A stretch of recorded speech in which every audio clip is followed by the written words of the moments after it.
Look at your node. This is a single node. We call this as node. What is this node doing? The node code is this one. Okay, the node code is this one. If you want to know the code, right? I show you. I show you now. What is the code of the node? The DSList node, right, will consist something like this. Okay, DSList node. Your DSList node, right, will contain an object. This object is called as the value. This is the value. Okay, this is the value. V value. The V, right, is the C. Okay, the V is, you got a DSList node. You can do this in Java. It's valid. It's valid. You want to use your class data type. Use your own class data type. Can you see this? This is your DSList class, right? Inside your DSList class, you got a DSList node class. This is called a private class. Okay, inner private class. Your DSList node is an example of inner private class. You stack the class inside together. And then, right, the data type of the next is using the class name. It's legit. Legit. You can do this. You got a next n. The n, right, is this one. Okay, n is this one. The purpose of this n, right, the purpose of this next is to point under the node. Okay? So your default constructor is like this. Your DSList node constructor is like this. You take in the value and then you set the value. You initialize the next to null. This is as simple as that. You have a mutator. Your mutator or your setter, right, you will set next. Example, you set your next pointing at the next address. Like this. This is your DSList node. Your DSList node. This is your DSList node. This one. C. This makes more sense now. Like this. Okay. I repeat it again. This is your DSList class, right? You got a private inner class. This is your private inner class. Okay. Your private inner class, right? Example, this is your linked list. Entire thing is DSList list.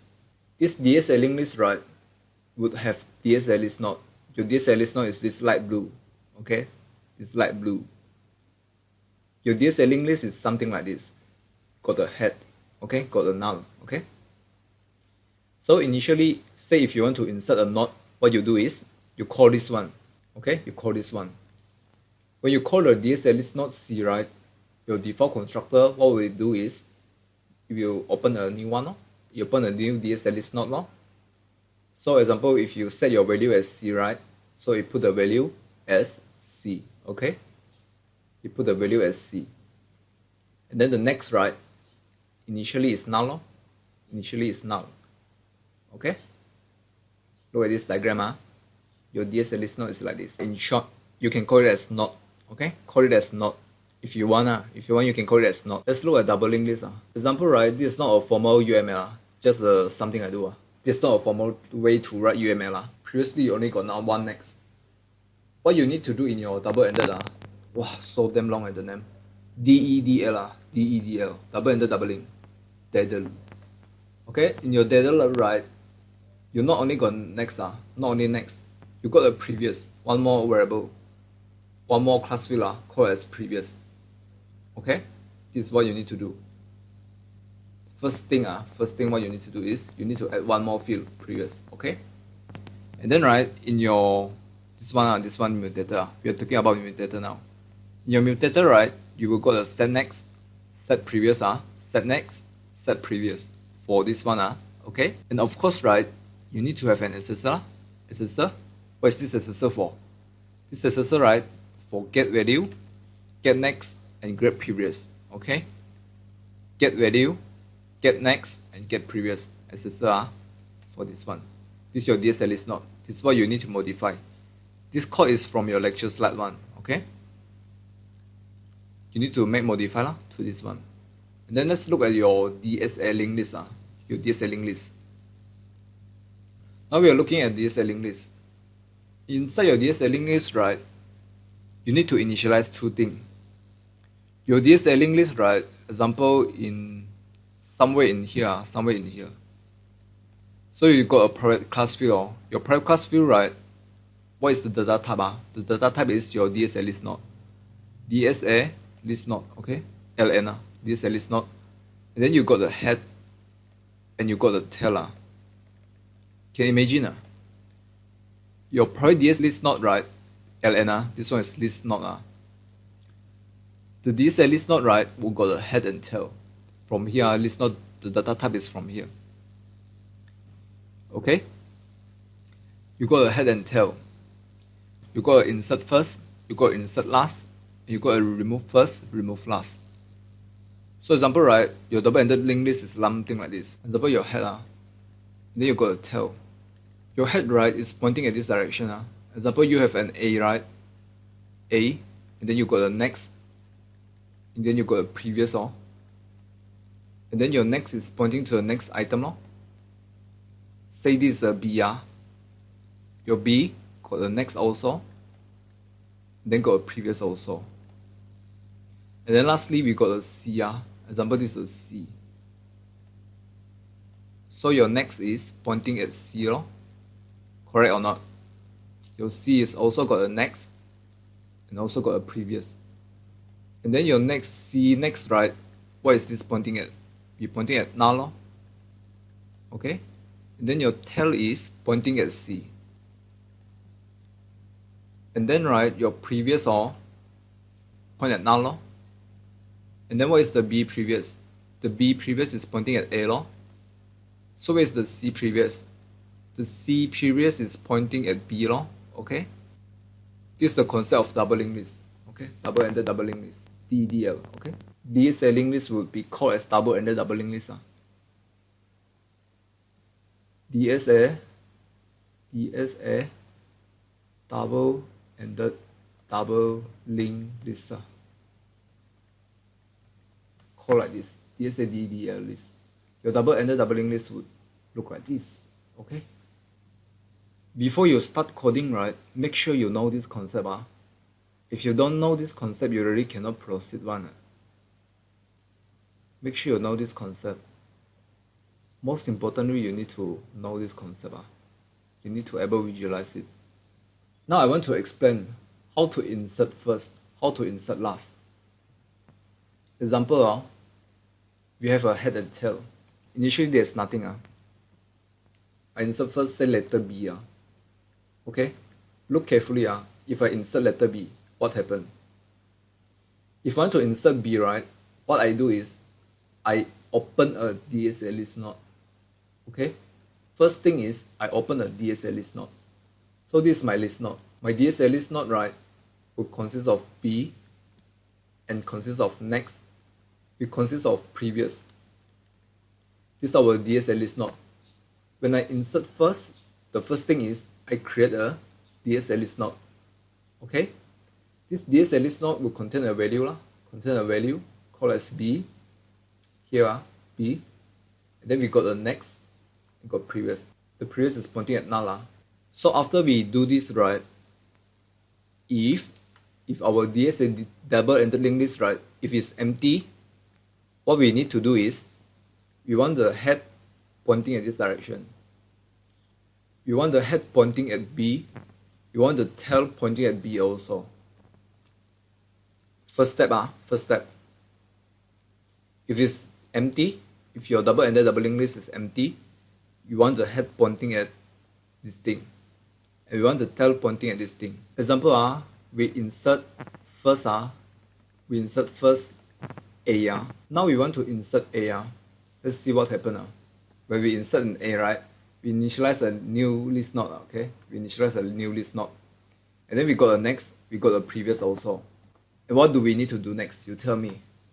If we insert, you want to insert at the front. If you want to insert at the first, right, insert first meaning insert at here. So what do we need to do? For the A, right, what will be the next pointing? Initially, right, your next is null. Now you want to point at B, correct? Correct. Your next now want to point at B, correct? In here, in your DSA list node, right, just now, your next is null. Your next is null. Your previous is also null. Just now. For just now. And then for this one, right, for this one, your next just now is pointing at null. Just now is null. And your previous is also null. We want to point the previous to the A, okay?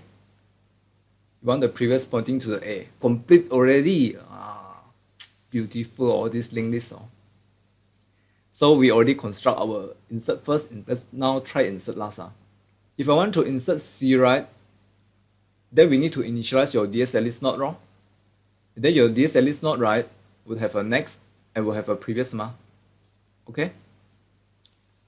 Next, okay? Next, we got a previous also. Your next is pointing at null, okay? Your next is pointing at null initially, when you use the default constructor. And then your previous is also pointing at null. This is the power of double-ended doubling list. You don't need to loop till B, only then insert last. What you can do is directly calling from the tail. If you want to insert last C, right, also the same. First we initialize a DSList node, okay? Let's call this as last node. Let's call it as last node. Just a name, just a name. So we initialize the last node, right? This last node. Let's see. We got a next, we got a next, we got a previous in here. So first step, what we do is we check this double-ended doubling list. Is it empty? If it's not empty, right?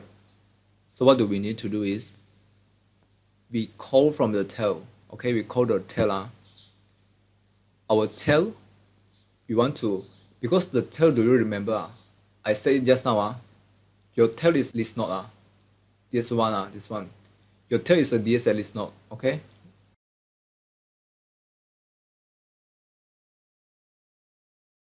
And one thing in the concept you need to know is in Java, right, the object does not get copy. You're referring this to the tail, referring it to the tail only. This C, right, doesn't get copy. This C don't get copy. It's only referring. Only referring. Okay. If you want to insert C, right? If you want to insert C, what is the first step? The first step, right? What do you need to do to this B? B, right? The next is set to C. B, your B next is set to C. So what you do is you want to call your tail. You call your tail, right? Your tail is B. Your tail is B. So you call your tail dot set next as your last node. Your last node. Your tail is your B. Your tail is your B. Your tail is your B. The tail, right? When you call a tail, right, is referring to the B. So your tail set next is your tail set next is C. So your tail set next is the last node, like this. Set next to here. Afterwards, right, our last node, right, previous is just now we already discussed. Our previous is pointing at B. This is called as last node. Afterwards, after we done this, so after we done all this, right, then only we put our tail. Our tail is equal to last node. So we put our tail as last node, right? Then this arrow, this arrow would point at this one, tail as last node. Our DSL list node. So I'm going to call it as last node. LASTNODE. Let's look at what happened. In our last node, right, we initially open a DSL list node. Our value, we set it to D. Next is null. Our previous is null. We call our tail. We get our C. So first step, we call our tail first, because our tail is pointing at C. So we call tail. First step, tail dot set next. So initially we set next, right? What do we set? We are setting to last node. Okay. Our next will now pointing at here. Okay. Then what is the next step? What is the next step after we point our next to the D? D previous set to C. Okay. Our previous need to set to C. Okay. So it's like this. Our last node dot set previous. Set previous to this. Set previous to, you set the previous as this direction. So we're going to erase this one. So if we last node, right, last node set previous to the tail. The tail is pointing at C. Set previous pointing at C. Like this. Okay? Our previous, set our previous to our tail. Because our tail is pointing at this direction. What else do we need to do? Last step. Totally got 3 steps. Every time insert, last, insert, and Insert first and insert last got 3 steps in total. Last step.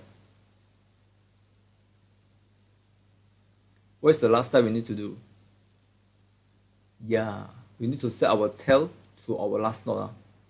So our, like this, tail is equal to last node. If your tail set to last node, right, then it's going to be like this. Tail to last node. Tail is equal to last node. Then our linked list is completed. If you want to remove first, which one did you remove? You want to remove A. Let's see, if you remove A, right, what is the first checking condition? If it's not empty, right, then you remove. Because why do we need to check if empty? Head and tail.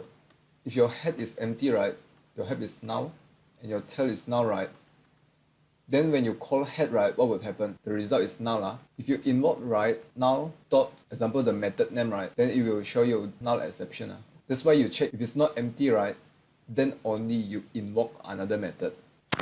So if it's not empty, right, what is the first step? First, right, you want to have a temporary variable, okay? So let's call this temporary variable as not value. Because when you want to remove first, remove last, right, you need to have a value return. So this is the first step, okay? You call it from the head, okay? Not value is equal to head.getValue. If your head is empty, right, if you go and invoke like this, right, if it's empty, if it's empty, so you call the null, right, null.getValue, right, it will show you null exception. That's why the first step, you need to check if it's not empty. If it's not empty, then you get the value. This value is for return, okay? When you want to remove first. You want to make this head pointing at B because you already removed A. Head.get next, okay? So we can erase this pointer now. Okay, we erase this pointer.